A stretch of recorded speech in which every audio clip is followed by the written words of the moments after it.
Baiklah, Assalamualaikum warahmatullahi wabarakatuh.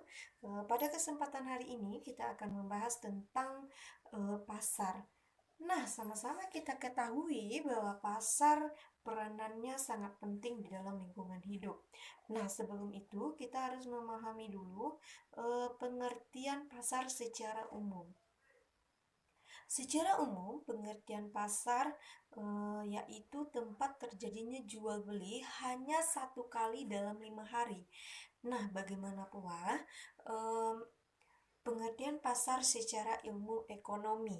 Sama-sama kita ketahui bahwa pasar adalah tempat terjadinya atau tempat bertemunya si penjual dan pembeli, dan di pasarlah terjadinya interaksi untuk negosiasi untuk pembelian barang atau jasa tersebut.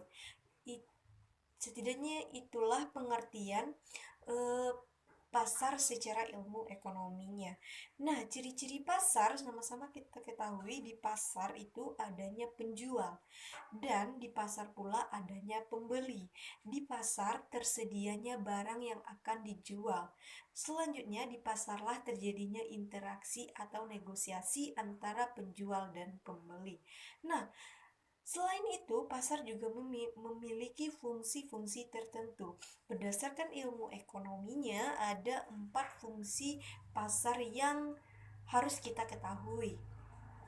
Yang pertama, pasar itu sebagai distributor. Mengapa demikian? Karena di pasar itu adalah suatu tempat penyaluran hasil dari produksi barang yang telah diproduksi oleh produsen maupun konsumen. Nah, yang kedua, fungsi pasar yaitu sebagai penetapan harga. Nah, dengan adanya negosiasi di pasar dapat kita tetapkan harga untuk pembelian barang tersebut. Selanjutnya sebagai tempat promosi. Nah, tidak hanya pula melalui gadget saja kita dapat mempromosikan barang maupun jasa yang akan kita perjualbelikan. Di pasar salah satunya tempat promosi yang bisa kita lihat secara langsung dan bisa kita lakukan secara langsung. Nah, selanjutnya, pasar juga memiliki fungsi sebagai penyerapan tenaga kerja. Mengapa demikian? Karena di pasar itu kita dapat merekrut tenaga kerja, contohnya seperti tukang bersih, tukang sapu, tukang tukang angkut sampahnya, dan termasuk juga tukang parkirnya. Dan pasar juga bisa menjadi tempat lapangan tenaga kerja. Selanjutnya, jenis-jenis pasar. Nah, jenis-jenis pasar sama-sama kita ketahui dan harus kita pahami apa saja jenis-jenis pasar. Yang harus kita ketahui dan wajib kita ketahui, ada 2 jenis pasar di dalam ilmu ekonomi. Yang pertama, jenis pasarnya pasar pasar konkret, di mana pasar ini eh, disebut dengan pasar nyata, di mana di tempat atau di pasar ini terjadinya interaksi secara langsung dan si pembeli dapat melihat barangnya secara langsung. Barang yang ingin dibeli oleh si pembeli itu dapat dilihat dengan mata kepalanya sendiri itu secara langsung, dan dapat melakukan interaksi secara langsung, dapat melakukan tatapan secara langsung, hingga interaksi bisa berjalan dengan baik.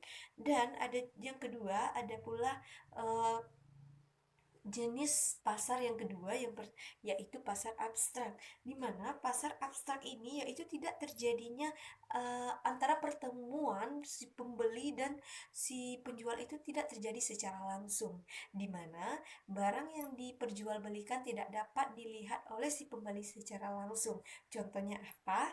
Contohnya penjualan secara online.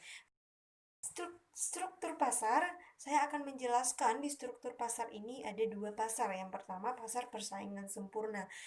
Pasar persaingan sempurna ini yaitu terdapatnya atau suatu pasar yang dimana terdapatnya banyaknya antara penjual dan pembeli. Namun di pasar ini dilakukan secara individual atau perorangan.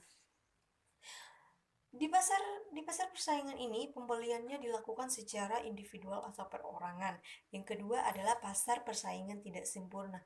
Di mana pasar ini mengapa disebut dengan pasar persaingan tidak sempurna? Karena di pasar ini pengorganisasiannya itu tidak tertata dengan baik, tidak diatur dengan baik dan tidak secara sempurna. Karena itulah disebut dengan pasar persaingan tidak sempurna.